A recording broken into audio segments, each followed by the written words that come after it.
tonight's Clásico Copa del Rey final. A truly special occasion in Seville. Extraordinary drama that unfolded last night centred around tonight's match referee. We're going to get to all of that. But that Barca are the most successful team in this competition's history. And let's see if Madrid deliver as Hansi Flick and Carlo Ancelotti denied the chance to meet up yesterday as part of their media obligation.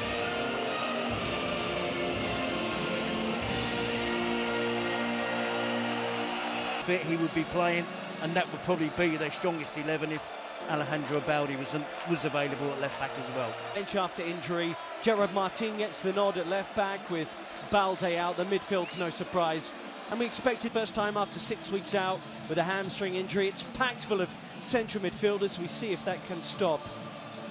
Pre-final press conference about the criticism aimed at him by Real Madrid TV.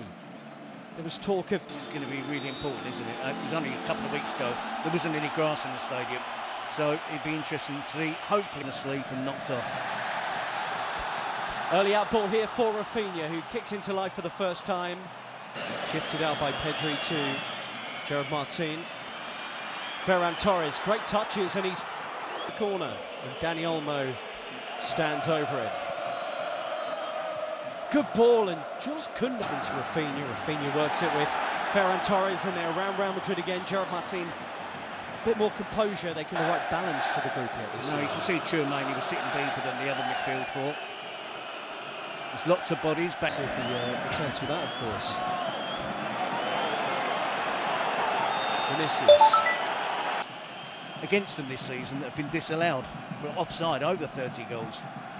Rodrigo makes the interception, and this is the injured group for Barcelona who have still travelled with the team, including his third captain wears the armband tonight with Ter Stegen and Araujo on the bench. Yeah, this will be the first real big game of his career at Real Madrid. And there's plenty of time in this match for him to make it. Here for the first time and gets joy. Rudiger covers. And then Gus-nil. Rafinha goes early with his ball, and Rudiger takes him out, but Barca keep moving. Rafinha, Ferran Torres in the middle. A player out, trying to put an end to that attack and take the yellow card. That's why the appeal identification that you see from Barcelona now is astonishing. Lamine Yamal drives. Doesn't make much attempt for it. He probably feels it's drifting. What he said, be aware of Koundé. Lewandowski, of course, is a miss. Koundé's there again. Significantly bigger, but Koundé does well to get across the defender. That's the pass, shifts it back to Vinicius. Has a runner in, Fran Garcia. Jules Koundé from the touchline. Pedri. Not getting far away from the centre-backs. Lamine Yamal squares it. Pedri's onto it! Ignoring the attacking run from Pedri. Yes, he's going to hit the target, he's going to have a shot, but look at the technique. He's picking out the top absolute magician this season for Barcelona. The criticism, does he score enough goals? Absolutely superb from Barcelona, and in particular from the magician that is Pedri in midfield. Starts off the attack as Lamine Yamal gets in there. Real Madrid with lots of bodies back behind. The fans will tell you he's the best midfielder around right now. And Tchouaméni, by the way, just committed a foul. You wondered the referee will go back and show a card. Here's Rafinha up against, hung in towards Bellingham, who's continued his run. Dani Ceballos threads it. Bellingham finish. He's in the offside position there, and he's in the offside position when the ball is played in. And the Metropolitano. Joe Martin's forward here, slightly isolated, getting forward from left back. Help arriving back there. Any infringement would have been outside. Worth having another look at this here. Yeah, and they're looking at the penalty, Tchouaméni. Ceballos, Fran Garcia. Vinicius Jr. across out.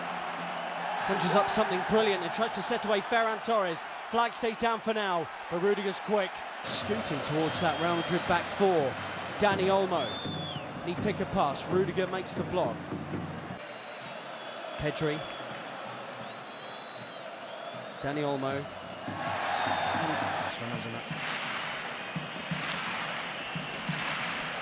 Rafinha hits into the wall and the deflect. Barca threatened these, particular Jules Koundé. Oh, and it's right across the face of goal. Almost curls in on its own. It would have been a direct goal from the corner. Mendy getting an injury. Kylian Mbappe, one imagines he's desperate to get out there. He's all right out there. Vinicius Junior, is he off? Flag stays down, the touch is poor anyway. I think he's leaning into an offside position. Barcelona get back. It's a heavy touch from Vinicius. The offside trap works again for Barcelona, and they're willing to take it. It is flicked on. Koundé can't get to it. It's hooked away by Rodrigo, and Rafinha for some. Rodrigo, who makes way for Kylian Mbappe, who enters this Clasico Cup final. Goals, and he was on the periphery of the entire first 45 minutes in this match. Towards Dani Olmo. Yamal. Yamal. And 4 goals a match. Most of any club in Europe's top 5 leagues. Rafinha belts. Oh, brilliant from Bellingham. Plays in Vinicius Junior. Vinicius! Chesney with a save, and again. Bellingham does fantastically well, and it's a decent effort for Vinicius on the first one. Follow up, he's put. He's playing in the Copa del Rey. Dani Olmo collected from Rafinha. Maybe. But things are opening up here. They've got a 3 against 2. Lamine Yamal wanted it on the right-hand side. They've gone to Rafinha. And he's facing that way. He turns and goes the other way, but it's just slightly behind Rafinha where he has to slow his... Is arriving. Here's Vinicius. Big up. Koundé just does enough. And then eventually, off his leg, Martin, I mean, it was brilliant from him, wasn't it? Real Madrid just pressing a little higher now. Vinicius getting more into the game. Well, they've had a lot to shout about this season. The Barcelona fans giving the ball away there. Mbappe makes a good run, sees to clear that space, and he misses. I can't see it staying like this, Ian. I cannot see it staying like this at all. Fran Garcia, Vinicius. I thought it was fine. Flicked in behind. Dani Olmo to Goool to Modric.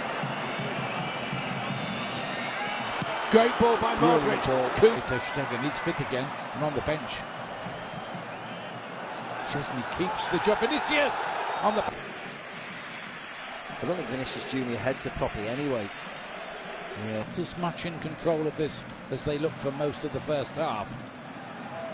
Yamal against France continue their title quests, playing against Celta Vigo next Sunday. That's 7:30 AM Eastern. As Mbappe. How if he's given Frankie de Jong the yellow card?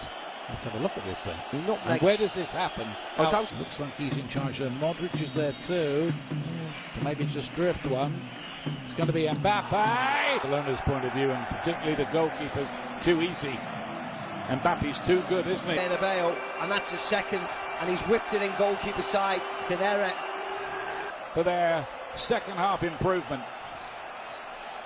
34. It doesn't go over the wall, doesn't go round the wall. The wall is not affected, he's whipped. Line up, onto the pitch, onto the score sheet. 1-1. Lamine Yamal. Koundé. Vinicius goes past Martinez. The 3-on-2, Ian. Cuts it back towards Mbappe. They don't get it.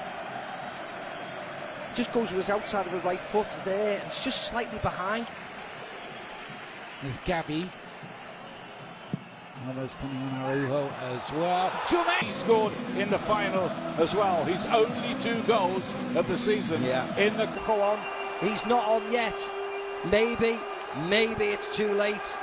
But they tend to be important. I remember one he scored for France against England in the World Cup. Actually, Koundé can't get back around. It's too late. It's not.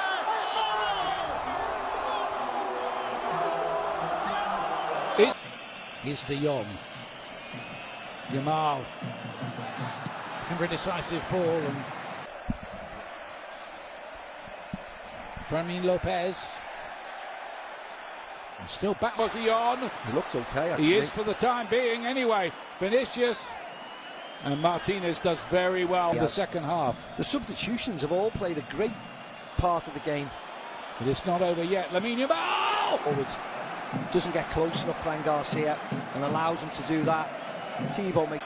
Lamine Yamal look to drift one in behind, and there's a problem here, and it's Torres! Thibaut Courtois makes it so much easier for them all. We ball by Lamine Yamal, but it's just a run and a chase between Ferran Torres and Rudiger. Drop a moment. Torres has finished that well. Yeah, but if the goalie stays in the goalie, and Ferran Torres has got a lot of us, that's okay. Look where he's got. But as soon as that happens, he's got a goal to aim. Torres keeps coming up with big goals. He's done it here, and Barcelona. Ferran Torres has it. Took a long time and he didn't know that. Ferran Torres turns and he loses his footing. Torres claiming of some sort of infringement here. Rudiger might just... Barcelona, who are certainly finishing regular time the stronger. Rafinha.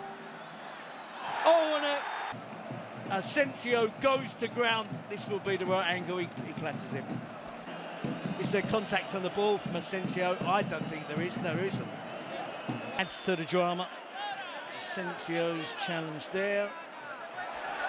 Out a yellow card that will be flashed in the direction should the game get that far. Short, Koundé onto it to maybe win the cup. But I underestimated the technical. Real Madrid labouring and tired. They're always dramatic. There's always so much drama. And it's not finished, and as does well, he's closing down Luka Modric. It's a stray pass from Modric. Beginning of extra time.